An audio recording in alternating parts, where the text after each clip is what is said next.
What is up, guys? Tyler here, one of the creators of the Kingdoms trading card game. And if you are a subscriber or you just like to watch the videos, thank you so much for watching this. And I apologize for not posting in the last couple weeks, but nonetheless, here's a video talking about my ban list predictions. Now, you might be wondering, how is it a prediction if I'm the one that's making the ban list? I guess I could say, here's my ban list thoughts. So if you go to the Kingdoms website, which will be in the description below, you will see what the current ban and limit list is. Now, my whole philosophy is I don't want to go ban or limit heavy because it can make the game unfun. But of course, if there are some cards in the game that are just way too powerful, it makes the game unfun as well, which I know there are some cards that are currently on the limit portion of the list that some people would argue just need to be banned outright, Bar Bouncer being one of them. Sometimes people say Time Scribe. I know another one is Furbished Temple Judge, just because of the cost and how effective it is. But nonetheless, when set 2 came out and we had a tournament, we really got to see some cards shine, and some cards shined a little too brightly. Now, I'm primarily covering some cards from a deck that I use right now, which is my Furbished Clued Ace build, but there are possibly a couple other cards from the other kingdoms and a couple neutral cards from the set 2 set that might have to be banned and limited. So I'm just going to be covering 6 cards that I think I'm going to be putting on the limit/ban list. Now, when is this list coming out? So my thought is that once set 2.5 comes out, which is the set Small Yet Powerful, which should be coming out in the next month or two, I'm going to let that set play out. I might try to throw in a tournament or two to see what the new meta is, and then we'll assess what the new ban list will be going into set 3, which I'm already starting to work on set 3 as well. Super pumped for that. Anyways, first card I'm going to go over is Uula the Rebel. Uula the Rebel, it's a neutral card. Everyone gets to use it.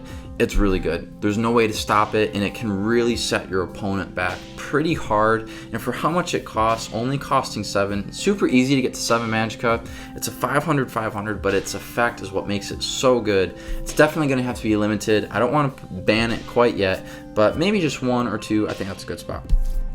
Furbished Temple Judge, already on the limit list, but I think it maybe could go back 1 more. I'm not too sure about that yet.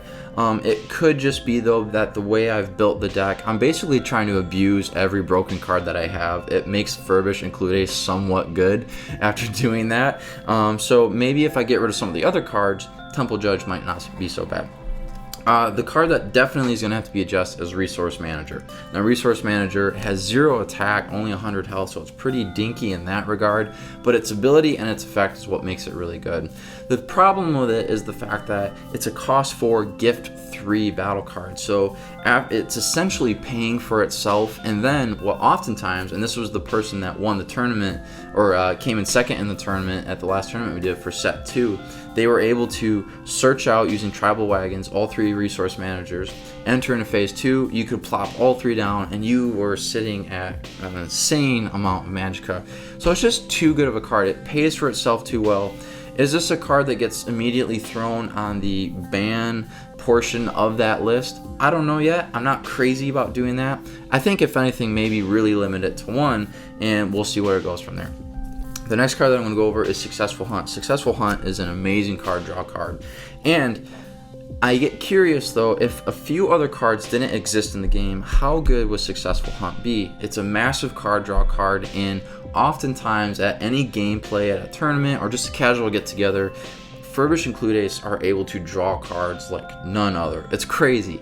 And so Successful Hunt just abuses that, because as you get more and more cards in your hand, you know, I'm using Tuning the Spirit, so I'm putting cards in my hand, and other Clued Ace spells allow your hand to grow. So it's just insane what you're able to do. So I think Successful Hunt is maybe a card that will get hit. A card that I'm not sure about yet is Community Assembly. Community Assembly gives you a second turn. You can't attack on that second turn, though. I don't know if I should limit or ban it yet, and it's only because anytime I play this card, or someone else that is a Furbished Clued Ace player plays that card, the first response is, do I get a card like that? Or, that's crazy. Because taking a second turn can be advantageous. You can set yourself up for a good thing. I know what I do oftentimes is I'll run a Community Assembly, and then I'll have a Rest from Warfare in my hand. And so basically, I'm trying to abuse the fact, like, okay, I'm going to take a second turn, I'm going to take a further step than you have, and also I'm going to make sure you can't attack me as well. So I don't think it's that bad, though. I think it's just a perk that Furbished Clue Days have that other kingdoms wish they had. I think they need it because Furbished and Clue Days is constantly trying to build up their play field. So maybe this card doesn't get hit at all. The final card I'm going to go over, and for some of you that do run this card, you might be a little upset, but is the library. Now, the fact of the matter is that there's not a lot of sample data about the library. But nonetheless, the library is just on its own way too good. If you're running a 40 card deck, you're getting 25% of your deck when this card is revealed. And I can see it resulting in some rule complications as well. I've seen that happen quite a bit. But being able to draw 10 cards, it's just way too good. Allows you to dig into your deck, and especially now that we had the rule change where you get to select 2 of your sacreds, people are just setting themselves up for just a dynamite, combination of how they want to run it. So I think the library is something that will definitely get hit, but we'll see. Maybe it's not as good as we think it is. Maybe being able to draw 10 cards but no more cards after that can actually be kind of hurtful. So that is my predictions so far for the current ban and limit list. Let me know what you guys think. Please like, subscribe, check out the Facebook, Instagram, and the website, also the YouTube as well. And thank you guys for watching this video. And also, I do like to end all my videos just by saying that if you don't believe in Jesus Christ and God, however you want to put it, I truly believe that God has made every single person in his image and he desires to have a relationship with you. And I would ask that you would consider that. Thank you guys.